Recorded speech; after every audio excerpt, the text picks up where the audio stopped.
आता बातमी आहे राज्यातून नाशिकमधनं।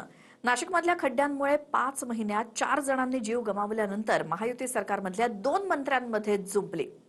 गिरीश महाजनांनी या प्रश्नामध्ये लक्ष घालावं अशी मागणी छगन भुजबळ यांनी केली। पाहूयात एक रिपोर्ट।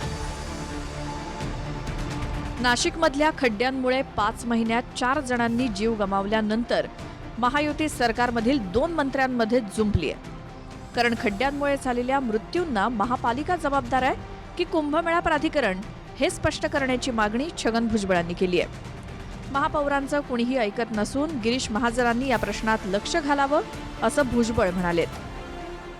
बरं, हे बाकीचे सगळं काम करणारे जे आहेत आपले मंत्री गिरीश महाजन, त्याने सुद्धा लक्ष दिलं पाहिजे ना। कुंभमेळा आमच्या नाशिकमध्ये व्हायला पाहिजे, पण तो आमच्या मुळावर येता कामा नये, आमची माणसं जे आहे मरता कामा नयेत, याच्याकडे काय कोणी लक्षच देत नाही। जबाबदारी माझीच आहे, मी कुंभमेळा मंत्री आहे। भुजबळ साहेबांना मी सांगेल की येणाऱ्या 6 महिन्यामध्ये सगळे कामं पूर्ण होतील। लोक 6 महिने साधारण वर्षभराचे कुंभ आहे, पण तोपर्यंत सगळी कामं पूर्ण होतील।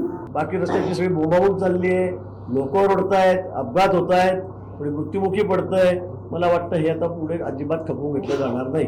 तो कोणी अधिकारी असो, कसाही असो, नवा असो, जुना असो, त्याच्यावर कारवाई होणार आहे। नाशिकमधल्या अपघातात मृत्यू झालेल्या निलेश कोतकर यांच्या घरी गिरीश महाजनांनी भेट देत कुटुंबाचं सांत्वन केलं। यावेळी आमदार सीमा हिरे यांच्यासह स्थानिक लोकप्रतिनिधी, महापौर आणि उपमहापौरही उपस्थित होते। दुसरीकडे नाशिक महापालिकेत मंत्री गिरीश महाजन यांनी खड्ड्यांच्या मुद्द्यावर बैठक घेतली। या बैठकीला नाशिक शहरातले सर्व आमदार, महापालिका आयुक्त, महापौर, उपमहापौर उपस्थित होते।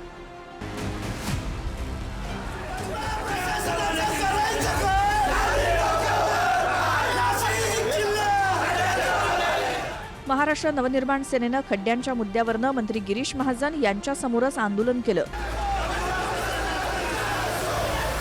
महापालिका आयुक्तांच्या दालनासमोर बसून मनसे नेत्यांनी जोरदार घोषणाबाजी केली।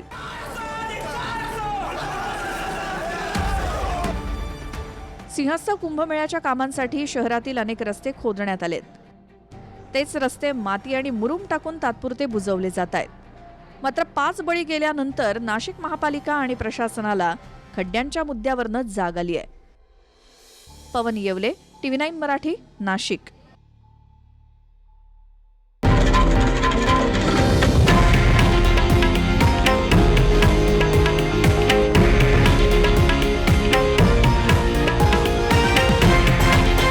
हे आहे देशातील नंबर 1 न्यूज नेटवर्क आणि आपण पाहत आहात TV9 मराठी, एकमेव।